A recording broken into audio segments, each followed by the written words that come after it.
Hello बच्चों, let's see the question and the question says that two vertices of the triangle are -2, 3 and 5, -1. The orthocenter lies horizon and the centroid on the line x plus y is equal to 7. Okay, then the third vertices lies at, तो basically आपको क्या निकालना है, third vertex किस point पे lie करेंगे. Okay, so here key concept for this question is, let's say this is triangle ABC. Okay, triangle A, triangle B, triangle C, and coordinate of a triangle A is y1 and x1 and y1. B के coordinate क्या है आपके पास, x2 and y2 है, और C के coordinate है आपके पास x3 and y3. So centroid क्या होता है आपके पास, centroid of the triangle will be,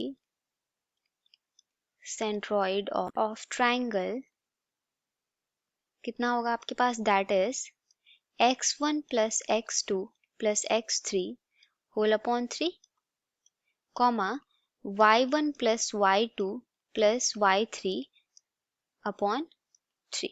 That is the centroid of the triangle. Okay, so basically you have a given here two vertices of the triangle. So let's say this is a triangle.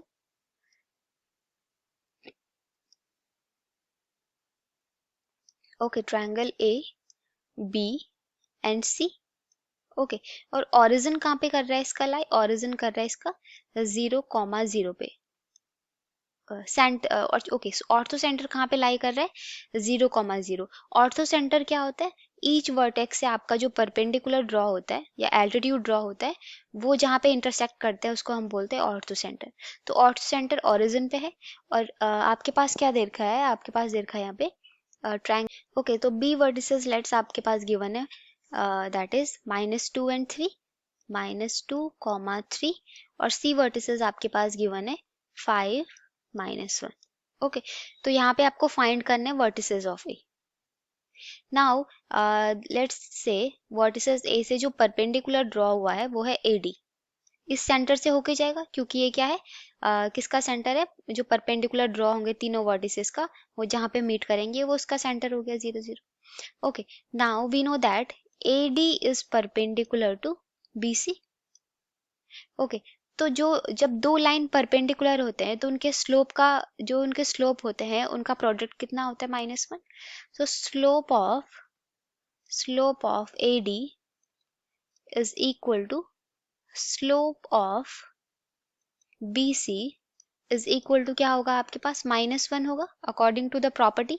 तो now slope of AD कितना, okay, तो ये O origin है, ठीक है, और let's say A के जो पॉइंट है वो है आपके पास A, B. ठीक है, तो जो स्लोप ऑफ AO होगा वही स्लोप ऑफ AD होगा.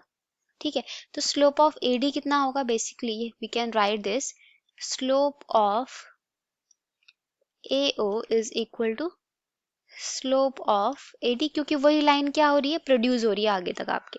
ठीक है, तो स्लोप ऑफ OA कितना होगा, then slope of OA will be, और we can say AD is equal to कितना होगा आपके पास, that is B -0 upon A -0, and that is implies that B upon A.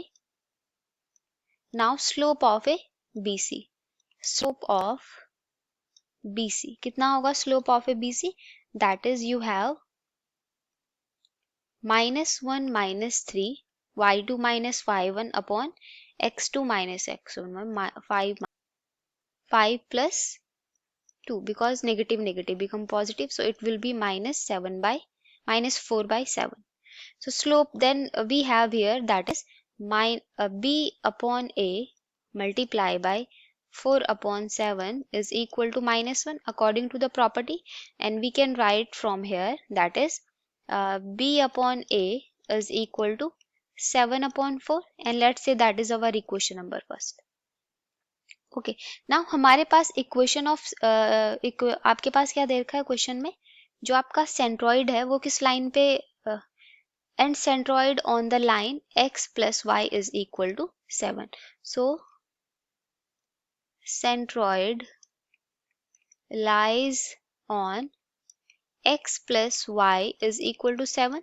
तो सेंट्रोइड बेसिकली क्या होगा आपके पास, सेंट्रोइड क्या होगा, दैट इज तीनों, अभी सेंट्रोइड का फॉर्मूला क्या लिखाया था की कंसेप्ट में मैंने, that is x1 x2 x3। तो यहाँ पे x1 क्या है a, x2 कितना है -1 और x3 कितना है 5।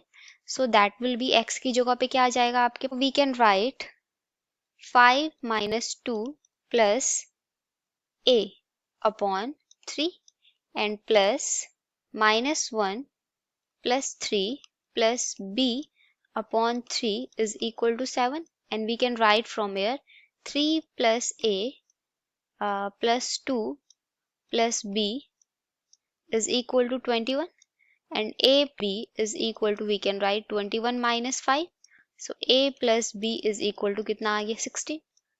Okay, so from here that let's say that is our equation number second। Okay, now from equation number first and second we can write what we can write, that is h की जगह पे हम या k की जगह पे we can write in the place of b, क्या लिख सकते हैं हम in the place of b, a plus 7 upon 4 a, b की जगह पे लिख सकते हैं हम equation number first, and that is equal to 16। So from here we can write 7a plus 4a plus 7a is equal to 16 into 4, and that is equal to a कितना आ जाएगा आपके पास, ये आ जाएगा 64 upon 11। Let's say that is value of a। तो अगर हम check करें a की वैल्यू ही आपके ऑप्शन में, तो ऑप्शन में कोई भी ऐसी a की वैल्यू नहीं दे रहा है, कोई दे रहा है a की वैल्यू, यहाँ पे आ रहा है 7, यहाँ पे आ रहा है 12, यहाँ पे आ रहा है 8। तो कौन सा ऑप्शन सही होगा, यहाँ पे कोई भी ऐसा ऑप्शन नहीं है जहाँ पे a की वैल्यू क्या आ रही हो 64 अपॉन 11 आ रही है। तो हमारा आंसर क्या आ जाएगा, our answer will be none of these, D will be correct answer। Okay, so I hope you all understood this explanation। Thank you and all the best।